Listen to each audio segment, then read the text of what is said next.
Part 4 Directive Principle of State Policy. In this part, unless the context otherwise requires, the state has same meaning as in Part 3.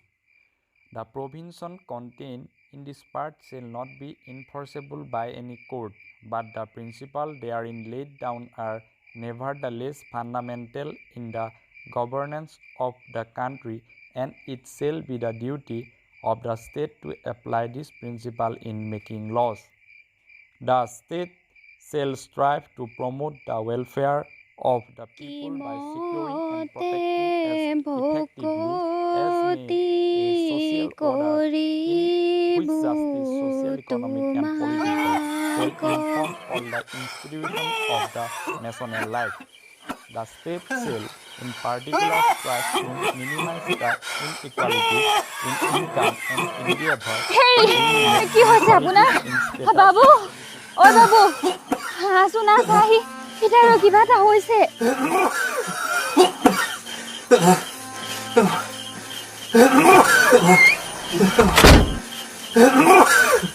পিতাই ও পিতাই কি হৈছে তোৰ মই গৰম পানী এবাটি আনোগে তই পিতাৰ ওচৰতে থাক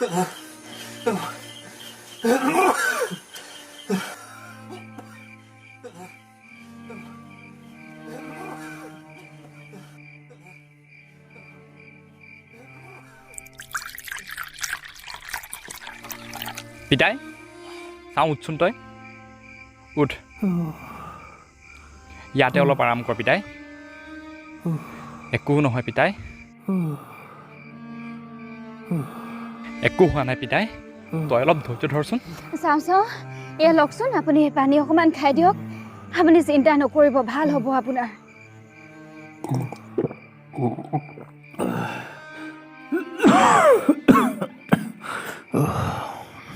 বাবু পিতাই তোৰ কাইলৈ পৰীক্ষা আছে নহয় পিতাই যা তই পঢ়গৈ যা বাবু তই পঢ়গে যা কাইলৈ পৰীক্ষাটোও আছে পিতাৰ দৰবৰ কাৰণে মই কাইলৈ চলি হাজাৰৰ ঘৰৰ পৰা পইচা কেইটকামান যোগাৰ কৰিব লাগিব পিতাই ঈশ্বৰে কৰিলে এবাৰ চাকৰিটো হাতৰ পৰা যাবলৈ নিদিওঁ বুজিছোঁ আৰু ঘৰৰ যি সমস্যা আছে মই চব পূৰণ কৰিম পিতাই যা হ'ব পাইছা মই ভাল পাইছোঁ যা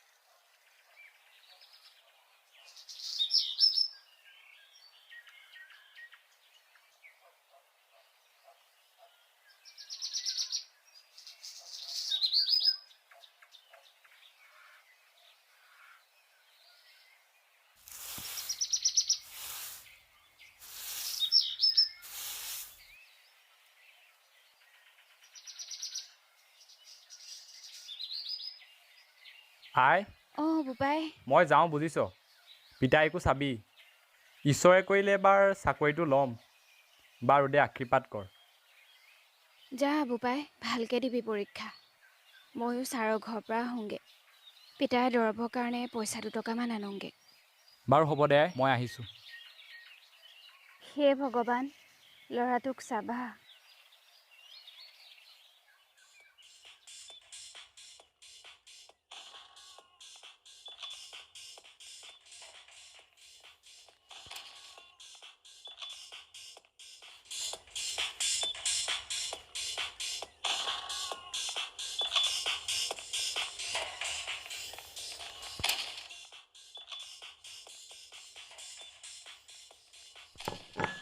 গাখীৰ কাপ খাই লোৱা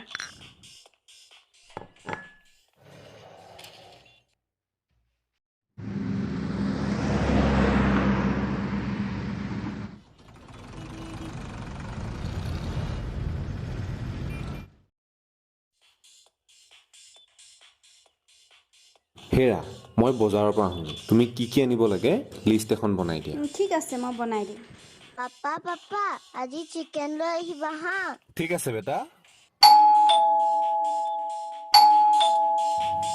সে এতিয়া বা কোন আহিল আকৌ ৰ'বা মই চাই আহিছোঁ যোৱাচোন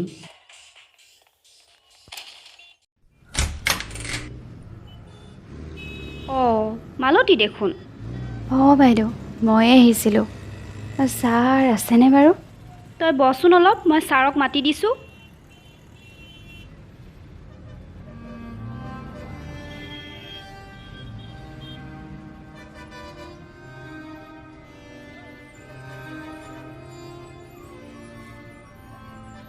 অঁ মালতী দেখোন।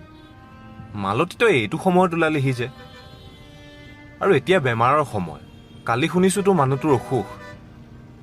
এনেকৈ তই আহিব নালাগে নহয়, ঘৰত তাতে সৰু ল'ৰা ছোৱালী আছে।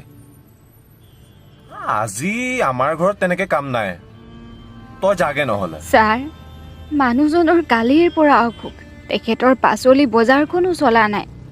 2 টকামান পইচা দি যেনে তেনে উদ্ধাৰ কৰক। পাপা শুনাচোন, অঁ বেটা, আজি চিকেন নাখাওঁ। তুমি চিকেনৰ পইচাটো মালতী বাইকে দি দিয়া। ঠিক আছে, তুমিয়ে দি দিয়া লোৱা।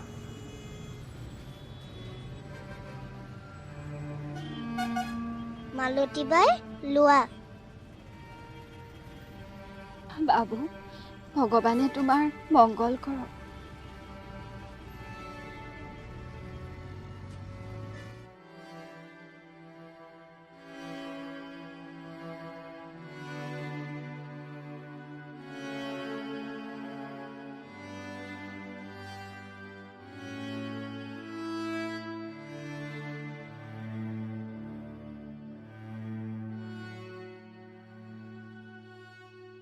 আই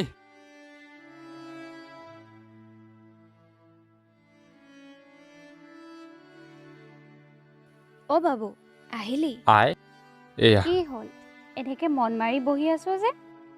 আৰু পৰীক্ষা কেনেকুৱা কৰিলি? জানো আই, পৰীক্ষা ভালেই হৈছিলে। 1 ঘণ্টামান বহিছিলোঁহে, পাছত গম পালোঁ বোলে কোনোবাই পেপাৰ লিক কৰিলে। পেপাৰ লিক কৰা মানে আৰু পৰীক্ষা শেষ, লগতে আশাবোৰ। জানো আই, আমাৰ নিচিনা মানুহৰ কপালত আৰু চাকৰি নাই। ইফালে চৰকাৰে প্ৰতিশ্ৰুতি দিছেহে দিছে, কিন্তু কামৰ নামত হ'লে শূন্য। জানো বোপাই, ইমান ডাঙৰ ডাঙৰ কথাবোৰ মই একো বুজি পোৱা নাই। বাদ দে এইবোৰ। বুজিছ, মোৰ বহুত ভোক লাগিছে, কিবা এটা খাবলৈকে দে। বোপাই এইবোৰ তই বাদ দে, কিবা এটা খাই লহি আহ। কাইলৈৰ পৰা কিবা এটা নিজেই কৰিব লাগিব।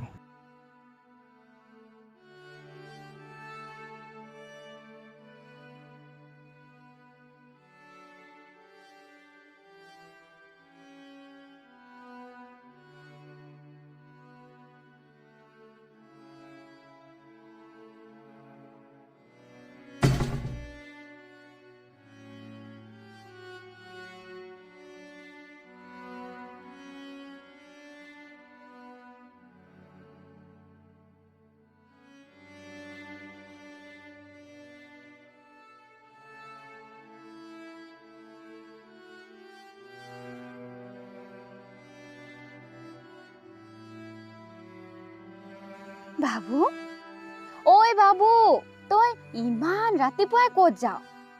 কালিও তই ভাত খোৱা নাই, কিবা এটাতো খাই যা। হ'ব দে আই, এতিয়া নাখাওঁ আৰু, দেৰি হৈ যাব। মহাজনৰ ঘৰৰ পৰা পাচলিখিনিও ল'বলৈ আছে। আহোঁতে মাংস অকণ লৈ আহিম দে, এতিয়া যাওঁ।